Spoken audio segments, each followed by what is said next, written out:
একে অন্যকে হামলা আর প্রতিহতের হুমকি দিয়ে আসছিলেন আগেই। এ নিয়ে সৃষ্ট অচলাবস্থায় দেশটির জলসীমার আশপাশে মোতায়েন করা হয় বাড়তি সেনা। এর মাঝেই হামলার খবর নিশ্চিত হওয়া গেছে। হামলায় ইতোমধ্যে ১১ জন নিহতের খবর পাওয়া গেছে।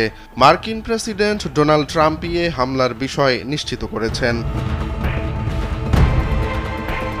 জানা যায়, ভেনেজুয়েলার সঙ্গে অচলাবস্থা সৃষ্টির পর মার্কিন প্রেসিডেন্ট ডোনাল্ড ট্রাম্প দেশটিতে সেনা অভিযানের হুমকি দিয়ে আসছিলেন। এমন খবরে ভেনেজুয়েলার প্রেসিডেন্ট নিকোলাস মাদুরো যুক্তরাষ্ট্রের সম্ভাব্য হামলা মোকাবেলার ঘোষণাও দিয়ে রেখেছিলেন। এবার জানা গেল, ক্যারিবীয় অঞ্চল থেকে ভেনেজুয়েলার জলসীমার কাছে মাদকবাহী একটি নৌকায় হামলা চালিয়েছে যুক্তরাষ্ট্র।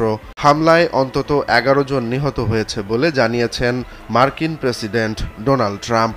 হোয়াইট হাউসে এক সংবাদ সম্মেলনে তিনি এ বিষয়ে নিশ্চিত করেন। মার্কিন পররাষ্ট্রমন্ত্রী মার্কো রুবিও জানান, হামলাটি দক্ষিণ ক্যারিবীয় সাগরে আন্তর্জাতিক জলসীমায় হয়েছে। তবে সুনির্দিষ্ট স্থানের তথ্য এখনো প্রকাশ করা হয়নি।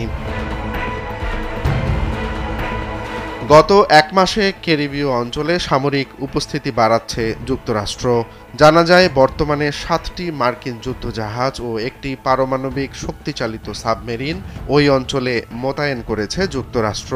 এদিকে উত্তেজনার মধ্যেই ভেনেজুয়েলার প্রেসিডেন্ট নিকোলাস মাদুরো তাদের উপকূলে যুদ্ধজাহাজ ও ড্রোন মোতায়েনের নির্দেশ দিয়েছেন।